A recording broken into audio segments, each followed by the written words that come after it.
It feels like the right time to analyze every NFL division and see how they stack up against one another. Will the NFC North be the most competitive division again this season? Oh, absolutely.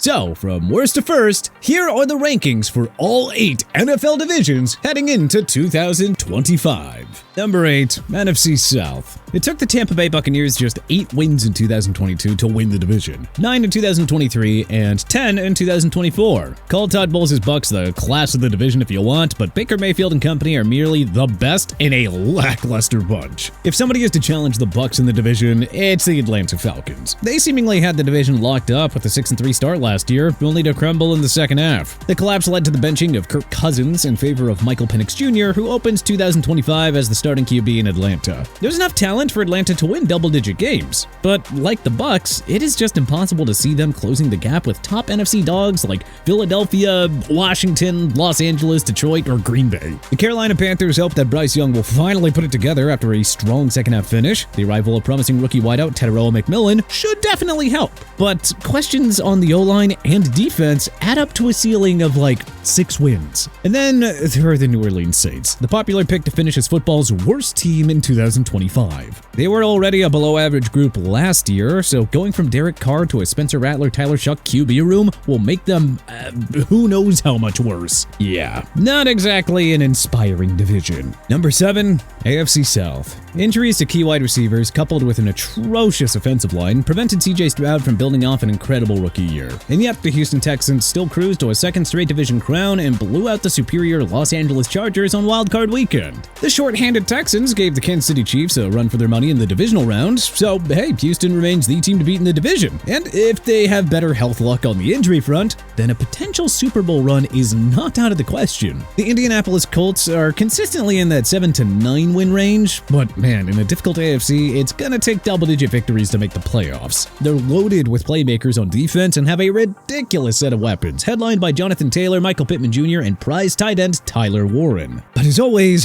the question is at quarterback. Will Anthony Richardson stay healthy and finally flash his potential? And if not, will Daniel Jones follow Sam Darnold's footsteps and enjoy a career year after a change of scenery? That is the great unknown. But there is enough talent in Indy to avoid the AFC South basement. The Jacksonville Jaguars are better than the team that finished 4-13 last year, so surely Trevor Lawrence will be better under first-year head coach Liam Cohen, with promising two-way rookie phenom Travis Hunter there to complement T-Law and Brian Thomas Jr. Questions remain at the offensive line and in the secondary, but if Cohen gets the most out of his young offensive nucleus, then the Jags could push for 9 wins and stick around in the playoff spot. The Tennessee Titans also figure to be far more competitive this year after finishing as football's worst team last year. First overall pick Cam Ward brings a lot of excitement at QB. But, other than that, there's really not a whole lot else that excites us. So you got one hopeful Super Bowl contender, 2 teams that won't be boring thanks to their talent level, and a rebuilding team with a rookie behind center. Number 6, AFC East. Reigning MVP Josh Allen and the Bills remain the class of the division. They'll either go 6-0 or 5-1 inside the AFC East and win their 6th straight crown. But once again, it is Super Bowl or bust in Orchard Park. The Miami Dolphins might have been a playoff team last year if Tua Tagovailoa didn't miss 6 games to injury, because man, when he's healthy, the Dolphins are in play for a wild card spot.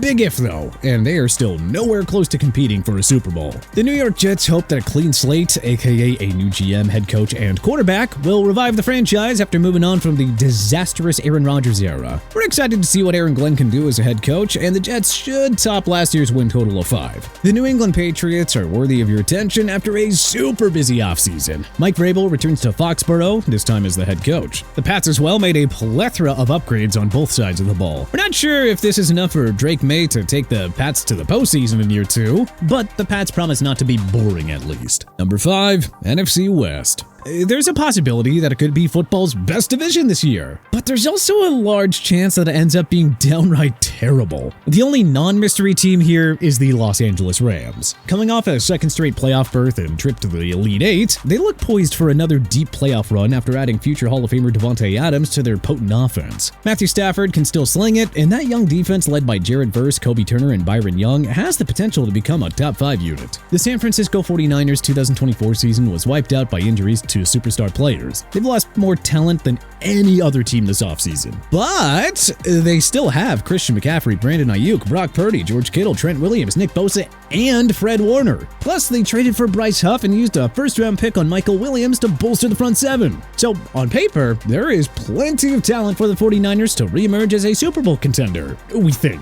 The Seattle Seahawks handed Sam Darnold 9 figures in free agency after trading Geno Smith to the Las Vegas Raiders. DK Metcalf and Tyler Lockett are also gone, so how is Darnold going to fare in a new environment with Jackson Smith-Njigba, Cooper Kupp, and Kenneth Walker as his main weapons? Then you got the Arizona Cardinals, who have been consistent underachievers under Kyler Murray. They stood at 6-4 last season, only to have another late-season meltdown by dropping 5 of their final 7 games. With Murray, Marvin Harrison Jr., Trey McBride, and James Conner on offense, you know that they're going to score a ton of points. But will they do it on a regular basis? And will the new-look defense that added Walter Nolan and Josh Sweat in the front 7 improve? We don't know. This is easily football's most unpredictable division heading into the new season. Number 4, NFC East. Things have really changed around here. Incredibly, this division hasn't had a repeat winner since 2004. But the defending Super Bowl champions are bringing back the same superstar core from last year, so we're feeling pretty good about a repeat division winner this time around. The Commanders also figure to be Super Bowl contenders after Jaden Daniels' monster rookie year.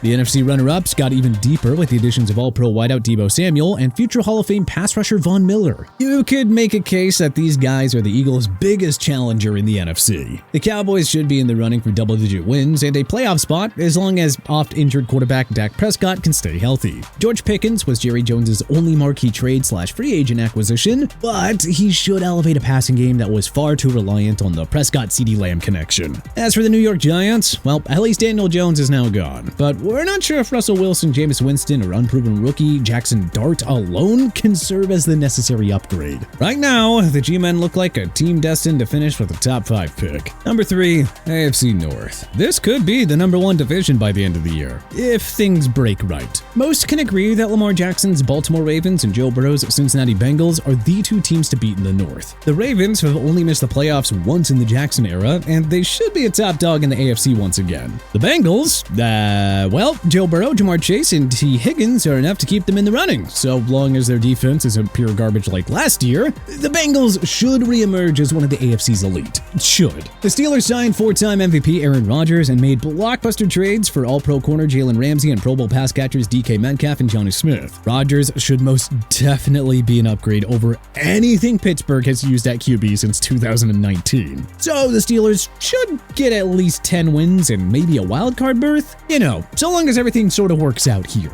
The Cleveland Browns are currently in rebuilding mode, but you know that they're going to get a ton of media attention regardless of how much playing time Shedeur Sanders actually gets. Even if the Browns are an AFC bottom feeder, the big 3 in the division are enough to keep it inside the top 3 of our rankings. Number 2, AFC West. Along with the NFC North, this was one of 2 divisions that sent 3 teams to the playoffs last year. It all starts with Patrick Mahomes and the dynastic Kansas City Chiefs, who've won the division 9 straight years. But Jim Harbaugh's Los Angeles Chargers promised to make a serious run at the crown too. They had the league's number 1 scoring defense last year and added more weaponry around Justin Herbert, signing Najee Harris before drafting Omarion Hampton and Trey Harris to help out Ladd McConkey. Of course, Sean Payton's Denver Broncos won't be pushovers either. Led by rookie QB Bo Nix and Defensive Player of the Year Patrick Surtain II, the Broncos won 10 games and ended a 9-year playoff drought. The additions of Evan Ingram, RJ Harvey, and J.K. Dobbins on offense mean a monster sophomore year is in order for Nix. Oh, and the league's 3rd best scoring defense from 2024 signed Talanoa Hufanga and Dre Greenlaw before using a first-round pick on Texas corner Jahdae Barron. And the Las Vegas Raiders aren't to be slept on either. Not after hiring future Hall of Famer Pete Carroll to fill their head coach vacancy. Also not after trading for Geno Smith. And definitely not after using the number 6 pick on generational running back prospect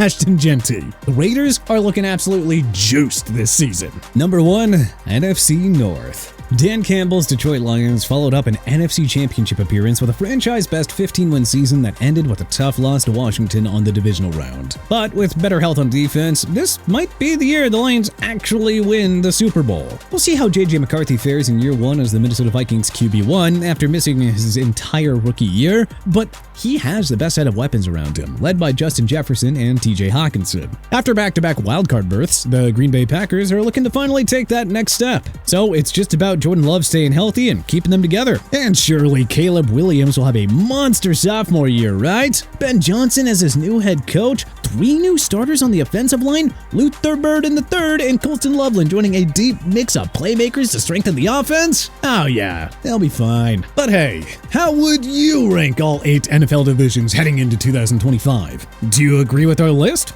Let us know in the comment section below. If you liked this video and learned a thing or two, then hey, clicking that like button helps us out a ton. And you know, we really appreciate it. If this is your first time coming around to TPS though, subscribing is a great idea because we put out videos like this every single day. But as always, thanks for watching and we'll see you guys next time.